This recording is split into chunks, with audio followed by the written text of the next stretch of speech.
it's not like the criminal justice system has been working so efficiently over the years that now that you have a new national director, the cases are just ready to take to court. You must understand that for years there was a deliberate attempt not to ensure that these cases were not investigated. There was nothing happening in these cases. And now that everyone's hearing about these things in all of the commissions, the public commissions, they think, why is the NPA not doing anything? When are people going to be arrested? People will be arrested. And I think people do want to also see that the wheels of justice are turning. And we recognize that more than anything, that we have to start, even if it means you start with certain lower levels, you're not going to go to the big fish immediately. And I'm not saying this is a strategy, but we need to show people that the wheels of justice are turning.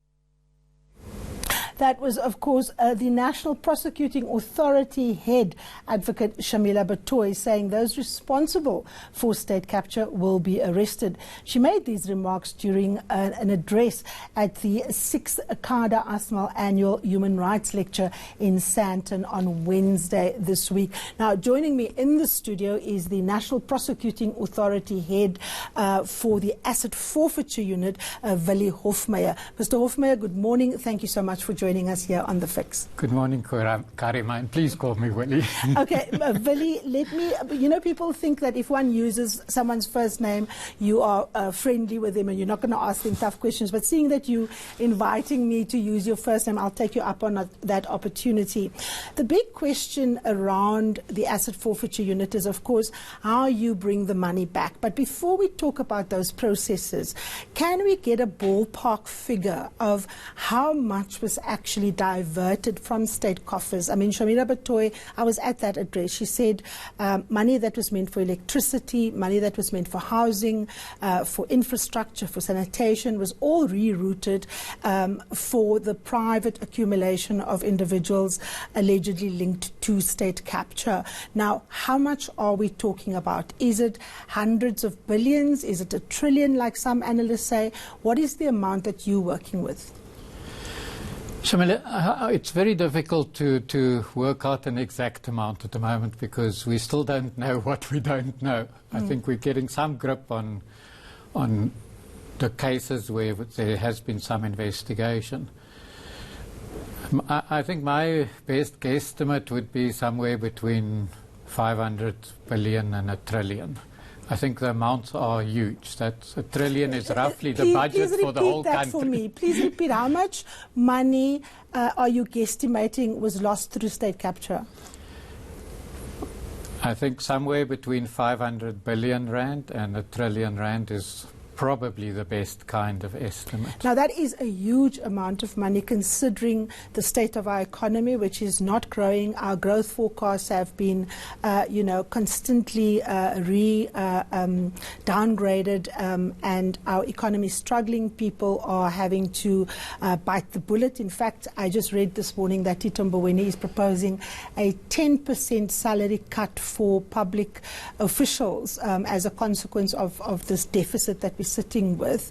How exactly are you planning to get this money back? Take us through the most important cases that you are actually busy with now, and how much are you hoping to recover? If you may indulge me, perhaps I should just explain how asset forfeiture works. Please first, do. I think a lot of people don't have clarity. Yeah. Yes. So we have quite an advanced asset forfeiture system, I think one of the best in the world, and it makes provision for two kinds of asset forfeiture. The one that we have been relying on most is what is called non-conviction based asset forfeiture. So you can take, through that, if you can identify specific assets as the proceeds of crime, you in a sense can institute a case against that asset. And you only have to prove your case on a balance of probability because it is civil litigation that we're talking about. So we've tried to use the non-conviction based asset forfeiture wherever we can because the process is much more speedy. In a sense, the more generally used one is conviction based forfeiture. And it allows us to freeze the assets relatively early on using the evidence in the criminal case, but before it's gone to trial. But we can only forfeit or recover the money at the end of the criminal trial when the person has been convicted and all the appeals have taken place. So as you can imagine, in big cases, that can be 5, 8 years from the first time we freeze assets to the time we eventually get to forfeit them. I think those two distinctions are really important. Let's take the SABC as a case in point, right? The SABC is bankrupt. It is now going to get a bailout, but Treasury has given very strict conditions. And part of it is actually bringing to book those who've been corrupt. And that means holding Faith Mutambi, the former communications minister, to account. It means the former CEO or COO, rather, Mr. Hlaudi Motsoeneng, being held to account. Now, how are you going to go about recovering the money there? Are you, for example, going to be freezing Mr. Motsoeneng's assets? Are you going to be, for example, taking his pension, as was mentioned at one stage? Use the SABC as an example of the powers that the Asset Forfeiture Unit has to recover monies. So I'm going to give an example that's not necessarily factual. But let's say we can find that a specific amount of money was stolen by a particular person. It went either through his bank account or into a family trust or some entity that's linked to that person. If we can still find the money, or if it was used to buy a big house, for instance, we can then use our non-conviction-based asset forfeiture essentially to say that that particular house we can show was bought with money that was stolen from the SABC. And we can go to court and make that case. In most cases, as I said, it's not so easy to show that it was the actual money that was used. So in a case where we cannot show the actual money trail into the house, we then have to wait for that person to be criminally charged. We can then, on the basis of the charge sheet, say that person benefited by, let's say, 2 million rand or whatever the case is. And we can then go and freeze assets, any assets of that person, but also assets that they may have given away, hidden in family trusts or in the children's name. Because we have found that most criminals these days are quite poor. They've learned to hide their assets. So we do have to investigate it, but we can freeze all those kinds of assets that we can find. Let's come to Mr. Motsoeneng. Have you actually frozen any of his assets? No, we have not. And why is that? I think the difficulty around our existence is that we do not have powers to investigate. We situated in the prosecuting authority in the days when there were scorpions, and now maybe that there's an investigating directorate. There will be some of our colleagues doing investigations, but generally we're reliant on the police or Hawks investigations. Or the SIU? Or the SIU investigations for the evidence that we need to take people to court. SIU, obviously, they have their own powers to recover as well, and they try to recover in all cases where they can. So in a sense, we're a bit of a backstop for the SIU in those cases where their recovery powers may not be able to get all the money back. Some of our powers may be effective to get it back. There was one case that was really interesting in the media. It was the fact that the EFF had purchased a house which belonged to a Mr. Mazzotti. And the journalist working on the story for the Daily Maverick Scorpion Investigative Unit, Paulie Joubert, asked Mr. Dali Mpofu, because he handled the transaction, if he can confirm that he knew that the buying of this house, the acquisition of this property, was done with the proceeds of crime. And that is, of course, a big question. Now, Mr. Mpofu has rubbished the claim. He has said there is no basis for it, but he hasn't actually answered her. What happens in such a case? Let's, for example, hypothetically say that Mr. Mpofu acquired that house from the EFF with money, say, given by Mr. Mazzotti to the EFF. EFF. We know he's a known backer of the EFF. He gave them their money to register. What implications would that have for someone like Mr. Mpofu, who is a silk and who's handling that transaction? I mean, that's partly the domain of the prosecution and the criminal investigators. So I don't want to comment partly on it. But, you know, in those sort of circumstances, if there's a proper investigation that we can get the evidence from those journalists who worked on it, and if that's sufficient to take to court, obviously from an asset forfeiture perspective, we would be able to take action. Okay, and what kind of action would you be able to take? Would you, for example, be able to stop the sale of that house, the EFF taking possession?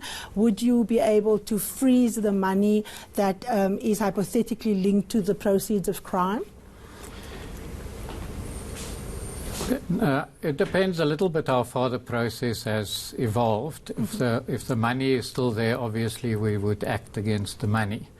But if the money has been used to purchase something that we can show happened, then we obviously can go after now, the the reason why I'm using purchased. this example is that there was, of course, a report into the defrauding of the VBS Bank. It was called the Great Bank Heist, right, by Advocate Terry Motau. Now, the evidence gathered there was based on forensic evidence. So it's real live data. People's computers were mirrored, their phones were mirrored. From an asset forfeiture point of view, how much money have you been able to recover in, for example, the VBS case? Are you even seized with the matter, and how far are you? To date, we haven't recovered anything, else you would have heard about it. But we are seized with the matter. There is a range of issues that need to be further investigated before we can take action. Give me an example of what needs to be further investigated, Mr. Hofmeyer. I don't want to get too much into the details of cases because that comes back to bite us in court one day. But it is one of our high priority cases. So it's actually on your to-do list? It is on our Okay, to-do list. so take me through the to-do list. So we've already established now that VBS is on your to-do list. Is Eskom on your to-do list? The last time I spoke with the former executive head of Eskom, Mr. Khadebe, he said that you guys have met and he was confident that monies were going to be recovered from, he said something like 13 companies. Take me through the Eskom process. Again, we don't want to be too specific in public because we do go to court later and but of course there is a huge public interest here, and of course the NPA, for your own credibility, needs to be transparent. So let's, for the benefit of South Africans who actually want to know whether the law enforcement agencies are actually doing their work, especially against the background of so much corruption in the NPA itself. Mr. Hofmeyer, I'm appealing to you. Please take us into your confidence. What exactly are you looking at Eskom in terms of recovering monies? I think I can say with some confidence that all the matters that have been in the public domain we are working on. Some it's not clear whether we'll be able to recover, but we are assessing those cases. In some of the instances our processes are quite far. So I think we're confident in the next couple of months that there will be some concrete action. Okay, so that's Eskom. What about Transnet? Today in the City Press, there's an excellent article by Sipa Masondo on how a Chinese company actually used a local BEE company as a front, and they actually benefited more than the BEE company in the acquisition of the locomotives. So are you busy with the Transnet matter? Because that involves, billions of rands as well. Indeed, there are aspects of Transnet that we are working on. Okay, so when you say there are aspects of Transnet that we are working on, again for the sake of the public and in the public interest, does it mean you are in a position to recover monies? Because when Shamila Batoyi spoke at the Kada Asmal Human Rights Lecture, she said, we don't want to blow our own horns, go to court and not be ready because you've already burnt your fingers in some instances. How far are you? What can you tell the public about how far you are in recovering some of those billions, particularly in relation to Transnet? I can say that we've done a significant amount of work, but as I said earlier, in terms of our processes, we're not going to give anybody advance warning that may lead to assets being hidden or disappearing. So I don't want to go beyond statements that we are looking at all the different aspects of Transnet. And we hope I mean, it's actually quite, whilst you are not giving us detailed information, this is the first time that you're actually speaking on the record, where you're actually saying you are looking at Eskom and all the matters, where you are saying you are looking at Transnet. So these are important public announcements that you are making as the head of the Asset Forfeiture Unit, despite the lack of details. So I do appreciate it. Mr. Hofmeyer, this job obviously doesn't come without challenges, right? You've alluded to the fact that when you come to court, when you talk about stuff, it might come back to bite you. Just take us through what the challenges are in actually recouping this money. What if someone, for example, have set up an offshore account? Are you able to track the money offshore? Are you able to use the international banking system? Does the Treasury, for example, assist you? How challenging is getting the money back? It is a big challenge, because one thing you can't accuse the family of is being uninnovative. They were very innovative. You're talking about the Guptas now. Indeed. So we do have a fair amount of expertise in what is called money laundering, hiding your assets, or trying to create very complicated money trails that's very difficult to follow. I think one of the advantages we have is that there was, in the period when the NPA was not doing its job, there was significant work done by civil society, investigative journalists and others on the basis of the Gupta So leaks. you don't have to start from scratch. There's actually a body of evidence that you can work with. Indeed. And that has been very valuable in fast-tracking some of the cases where we have been able to act. Now, we've seen the public protector say that the president himself must be investigated with money laundering. She asked the NPA to look at the matter. The president has said he's going to take the matter on review. Is the NPA seized with this matter? Not yet, as far as I'm aware. So I think the usual process is that the public protector will refer, in her reports, will say the NPA needs to refer it for criminal investigation. Our role essentially then is to ensure that the criminal investigation is done, but we don't have the powers to do such an investigation ourselves. Okay. Mr. Hofmeyer, I've got one last question. I've been told to wrap, but I need to ask you one more question. What is the one thing that you need most in order to recoup money? What is the one thing that you, that is kind of the golden ticket, if you like, to recoup large sums of money? And have you been able to have some of those, wins, if you like? I think there may be two or three things. I think the first is person power. A large amount of good quality investigators. And I think that is something that the new investigation directorate under Hermione Cronje is looking at seriously. And I think the advantage there will be that we will have investigators in the NPA that have the powers to get bank records, to do proper investigations. So I think that's probably the most critical issue. I think the second issue is capacity. You'll all know that government's budgets are in a crisis.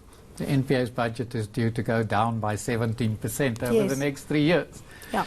So there's been, a huge amount needing to be done to see in what way can we secure the additional capacity to do the hard work. All right, Mr. Hofmeyer, thank you so very much for joining us. I'm sure we're going to have you back here when you'll be able to give us much more detail about where you are about bringing that money back. Still ahead on The Fix, we look at the top stories making headlines in the weekend newspapers.